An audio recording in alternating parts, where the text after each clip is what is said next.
صلوا علیہ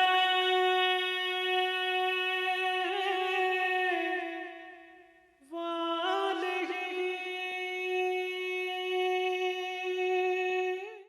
بسم اللہ الرحمن الرحیم والصلاة والسلام علی رسولہ الکریم۔ محترم ناظرین، ذرا تصور کیجئے، خانہ کعبہ کی تعمیر جاری ہے، قریش کے مختلف قبائل مل کر دیواریں بلند کر رہے ہیں، کوئی پتھر اٹھا کر لا رہا ہے، کوئی انہیں ترتیب سے رکھ رہا ہے، اور کوئی تعمیر کے دوسرے کاموں میں مصروف ہے۔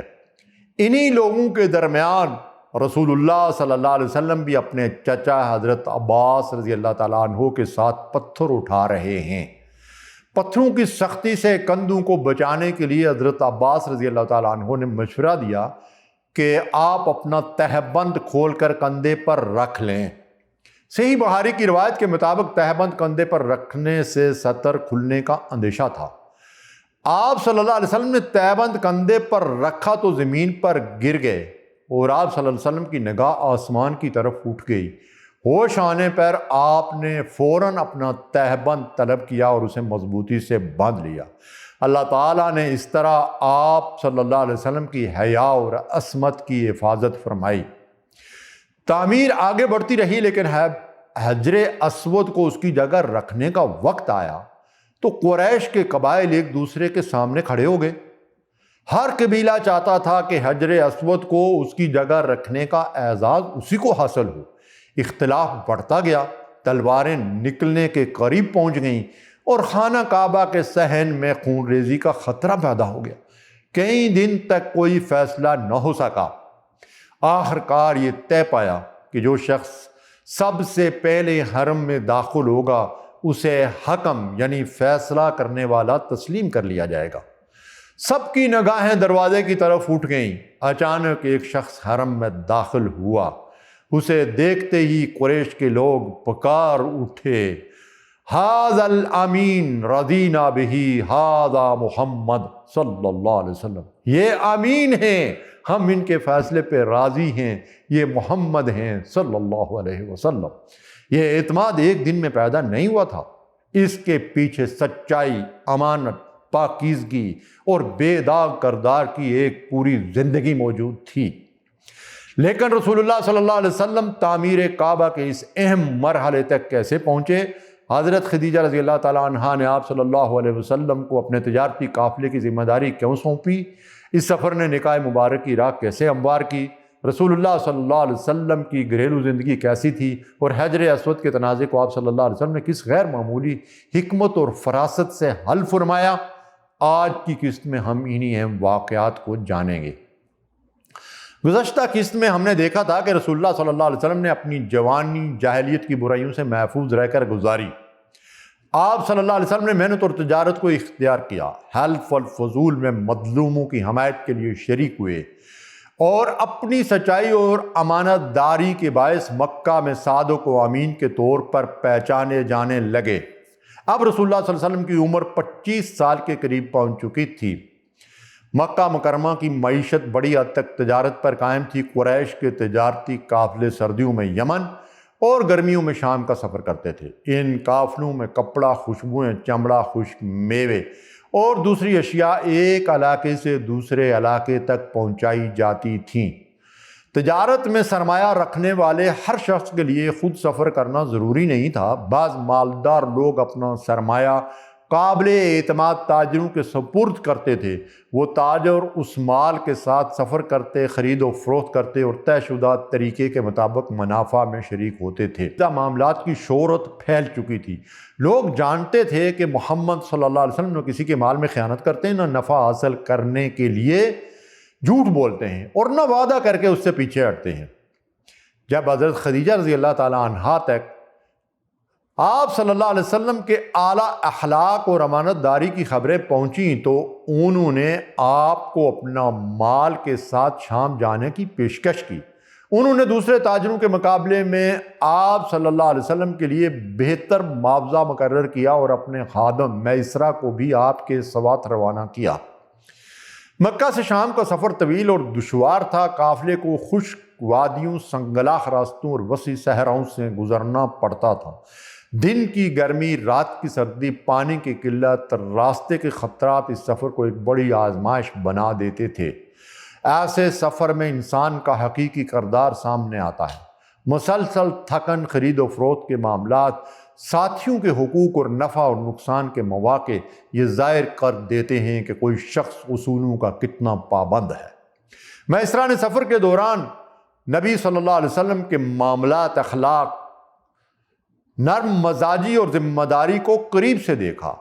آپ صلی اللہ علیہ وسلم نے خرید و فروخت میں پوری دیانت سے کام لیا، نہ کسی چیز کا عیب چھپایا، نہ قیمت بڑھانے کے لیے جھوٹ بولا، اور نہ اپنے سپرد کیے گئے مال میں کوئی خیانت کی۔ رسول اللہ صلی اللہ علیہ وسلم کا مقصد صرف زیادہ سے زیادہ نفع حاصل کرنا نہ تھا۔ آپ صلی اللہ علیہ وسلم کے لیے پاکیزہ اور دیانتدار معاملہ زیادہ اہم تھا۔ شام میں تجارت مکمل کرنے کے بعد قافلہ مکہ کی طرف واپس روانہ ہوا۔ یہ سفر کامیاب رہا اور حضرت خدیجہ رضی اللہ عنہا کو اچھا منافع حاصل ہوا۔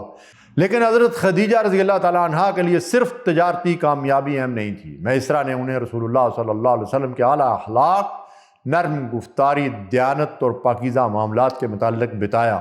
انہوں نے جان لیا کہ محمد صلی اللہ علیہ وسلم محض ایک کامیاب تاجر نہیں بلکہ غیر معمولی کردار کے حامل انسان ہیں۔ حضرت خدیجہ رضی اللہ عنہا خود بھی عقل، وقار اور پاکیزہ کردار کے اعتبار سے مکہ کی ممتاز ترین خواتین میں شمار ہوتی تھیں۔ انہیں ایسے شریک حیات کی ضرورت تھی جس کی عظمت مال و دولت کے بجائے اس کے کردار سے ظاہر ہو۔ رسول اللہ صلی اللہ علیہ وسلم کے سامنے نکاح کی بات پیش کی گئی تو آپ نے اپنے خاندان کے بزرگوں سے مشورہ فرمایا۔ دونوں خاندانوں کے درمیان گفتگو ہوئی اور یہ مبارک نکاح طے پا گیا۔ اس وقت رسول اللہ صلی اللہ علیہ وسلم کی عمر 25 سال تھی۔ حضرت خدیجہ رضی اللہ تعالیٰ عنہا کی عمر کے متعلق اہل سیر کے مختلف اقوال ہیں۔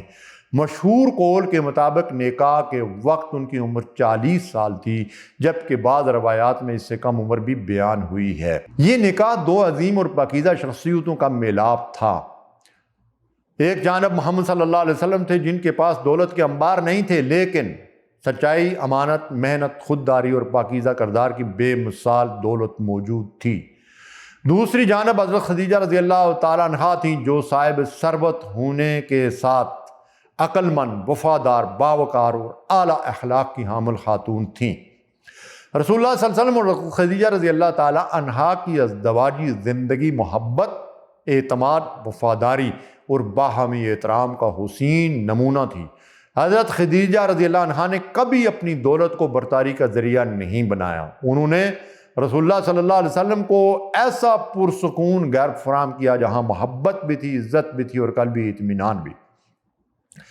رسول اللہ صلی اللہ علیہ وسلم نے بھی حضرت خدیجہ رضی اللہ تعالیٰ عنہا کے ساتھ غیر معمولی محبت اور وفاداری کا معاملہ فرمایا۔ یہ ازدواجی رشتہ تقریباً 25 برس قائم رہا اور حضرت خدیجہ رضی اللہ تعالیٰ عنہا کی زندگی میں رسول اللہ صلی اللہ علیہ وسلم نے کسی دوسری خاتون سے نکاح نہیں فرمایا۔ یہی گھر کچھ برس بعد نزول وحی کی پہلی منزل بننے والا تھا۔ غار حرا سے گھبراہٹ کی حالت میں واپس آنے والے رسول صلی اللہ علیہ وسلم کو سب سے پہلے اسی گھر میں تسلی ملنے والی تھی اور نبوت کی تصدیق کرنے والی پہلی آواز بھی حضرت خدیجہ رضی اللہ تعالیٰ عنہا ہی کی ہونے والی تھی۔ رسول اللہ صلی اللہ علیہ وسلم کی تمام اولاد حضرت ابراہیم علیہ السلام کے سوا حضرت خدیجہ رضی اللہ تعالیٰ عنہا ہی سے ہوئی۔ آپ صلی اللہ علیہ وسلم کے صاحبزادے حضرت قاسم تھے جن کی نسبت سے رسول اللہ صلی اللہ علیہ وسلم کی کنیت ابو القاسم ہوئی۔ آپ صلی اللہ علیہ وسلم کے دوسرے صاحبزادے حضرت عبداللہ تھے۔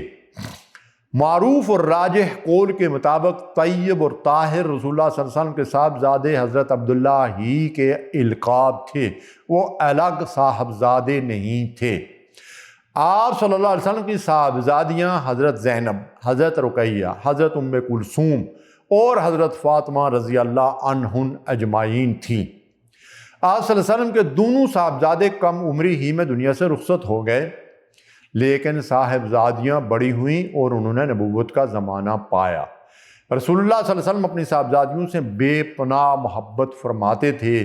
آپ کی گھریلو زندگی نے دنیا کو یہ دکھایا کہ بیٹی کمزوری یا شرمندگی نہیں بلکہ اللہ تعالیٰ کی رحمت اور امانت ہے۔ حضرت خدیجہ رضی اللہ تعالیٰ عنہ کے گھر میں رسول اللہ صلی اللہ علیہ وسلم کی زندگی سکون اور وقار کے ساتھ آگے بڑھ رہی تھی۔ مکہ کے لوگ آپ کو سچائی، امانت اور حکمت کی وجہ سے پہلے ہی عزت کی نگاہ سے دیکھتے تھے۔ نکاح کے تقریباً 10 سال بعد مکہ میں ایک ایسا واقعہ پیش آیا جس نے پورے قریش کے سامنے رسول کریم صلی اللہ علیہ وسلم کی غیر معمولی حکمت کو نمایاں کر دیا۔ اس وقت رسول اللہ صلی اللہ علیہ وسلم کی عمر تقریباً 35 برس تھی۔ خانہ کعبہ کی عمارت زمانے کے اثرات سے کمزور ہو چکی تھی، اس کی دیواریں زیادہ بلند نہ تھیں اور اس پر مکمل چھت بھی موجود نہیں تھی۔ سیلاب کا پانی خانہ کعبہ کے اندر داخل ہو جاتا اور عمارت کو نقصان پہنچاتا تھا۔ قریش نے محسوس کیا کہ اگر بروقت تعمیر نہ کی گئی تو عمارت مزید کمزور ہو سکتی ہے۔ خانہ کعبہ کو گرانا اور دوبارہ تعمیر کرنا کوئی معمولی فیصلہ نہیں تھا۔ قریش اس مقدس گھر کا بے حد احترام کرتے تھے۔ وہ ڈرتے تھے کہ کہیں اس کی دیوار گرانے کی وجہ سے ان پر کوئی آفت نہ آ جائے۔ آخر کار ولید بن مغیرہ آگے بڑھے اور انہوں نے سب سے پہلے خانہ کعبہ کی پرانی عمارت کو گرانا شروع کیا۔ وہ کہتے جاتے تھے، اے اللہ، ہمارا ارادہ برائی کا نہیں، ہم صرف بلائی اور اصلاح چاہتے ہیں۔ قریش کے لوگوں نے اس رات انتظار کیا۔ جب اگلی صبح ولید بن مغیرہ کو سلامت دیکھا تو ان کا خوف کم ہوا اور دوسرے لوگ بھی انہدام کے کام میں شریک ہو گئے۔ قریش نے فیصلہ کیا کہ خانہ کعبہ کی تعمیر میں صرف پاکیزہ مال ہی استعمال کیا جائے گا۔ سود، ظلم، ناجائز طریقے یا بدکاری سے حاصل کیا ہوا مال اس مقدس تعمیر میں شامل نہیں کیا جائے گا۔ یہ بات حیرت انگیز تھی کہ شرک اور جاہلیت میں مبتلا ہونے کے باوجود ان کے دلوں میں خانہ کعبہ کا احترام موجود تھا۔ وہ جانتے تھے کہ اللہ کے گھر کی تعمیر ناپاک مال سے نہیں ہونی چاہیے۔ تعمیر کے لیے لکڑی درکار تھی۔ اس زمانے میں ایک تجارتی جہاز جدہ کے قریب آ کر ٹوٹ گیا تھا۔ قریش نے اس کی لکڑی خرید لی اور تعمیر کے کام میں استعمال کی۔ مکہ میں موجود ایک ماہر کاریگر نے بھی تعمیر میں مدد کی۔ قریش کے مختلف قبائل نے خانہ کعبہ کی دیواروں کے حصے آپس میں تقسیم کر لیے۔ ہر قبیلے کو ایک مخصوص جانب کی تعمیر کی ذمہ داری دی گئی تاکہ سب کو اس مقدس خدمت میں حصہ مل سکے۔ رسول اللہ صلی اللہ علیہ وسلم نے بھی اس تعمیر میں عملی طور پر شرکت فرمائی۔ آپ اپنے چچا حضرت عباس کے ساتھ پتھر اٹھا کر لاتے تھے۔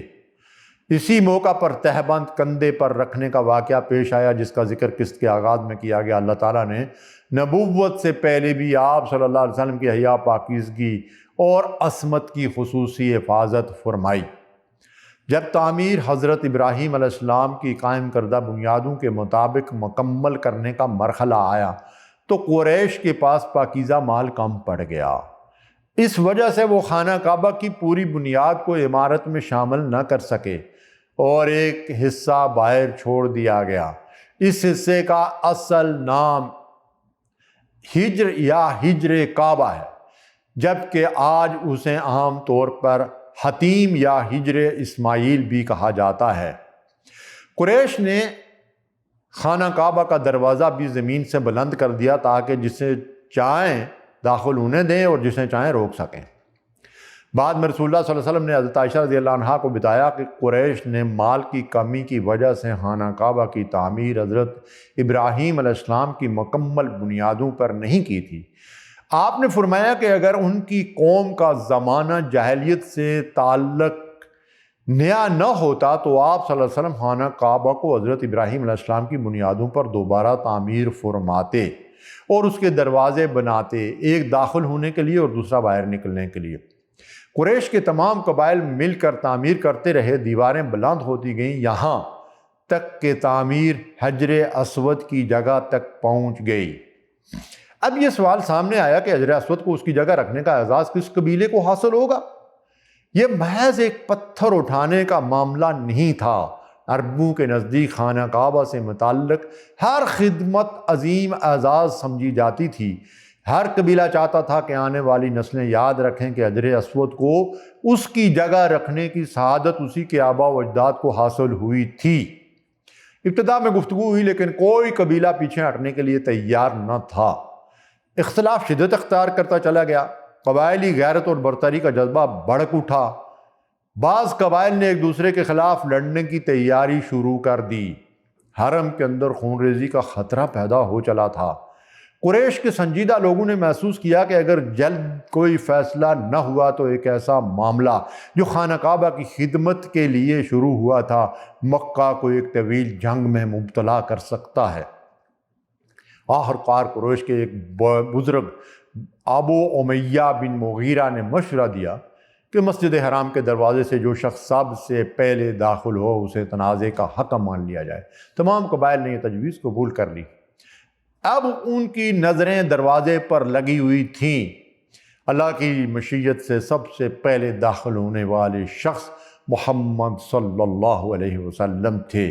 قریش کے لوگ آپ صلی اللہ علیہ وسلم کو دیکھتے ہی پکار اٹھے، ھذا الامین رضینا بہ ھذا محمد صلی اللہ علیہ وسلم، یہ امین ہیں، ہم ان کے فیصلے پر راضی ہیں، یہ محمد ہیں۔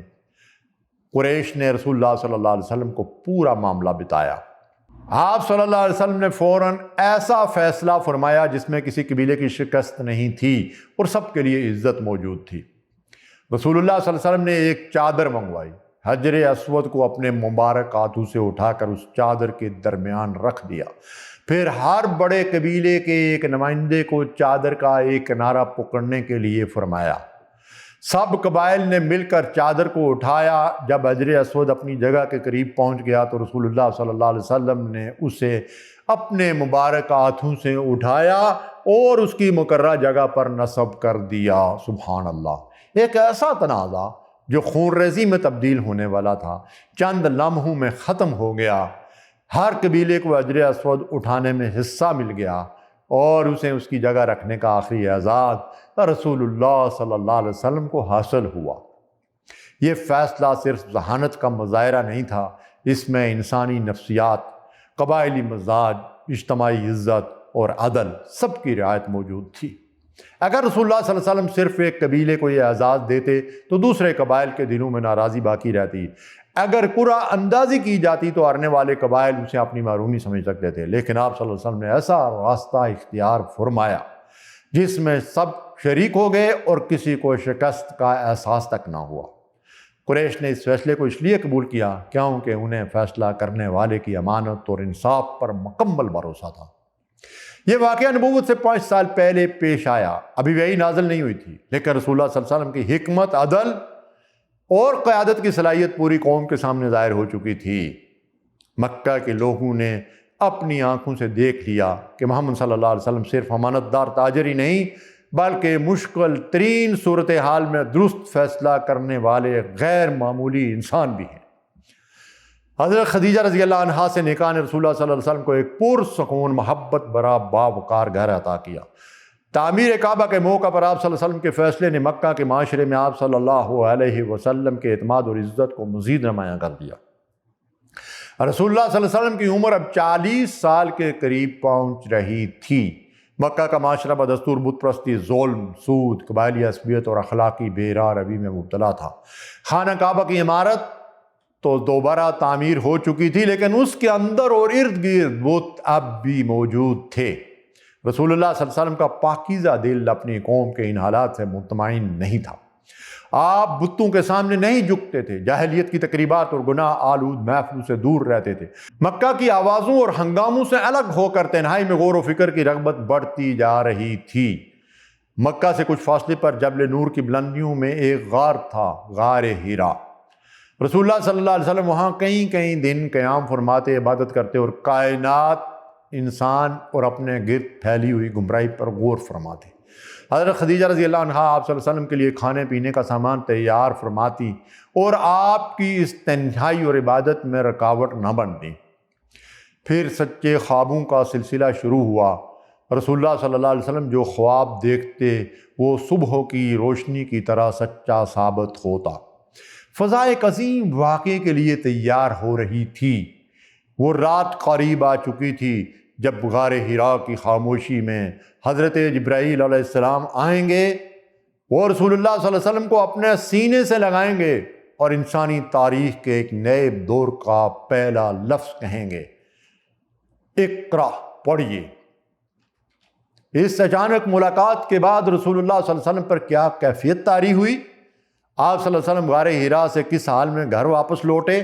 حضرت خدیجہ رضی اللہ عنہا نے آپ صلی اللہ علیہ وسلم کو کن الفاظ سے تسلی دی، اور ورقہ بن نوفل نے آپ صلی اللہ علیہ وسلم کی بات سن کر کس عظیم حقیقت کی گواہی دی، یہ ہم اگلی قسط میں جانیں گے۔ غار حرا سے طلوع ہونے والا نور۔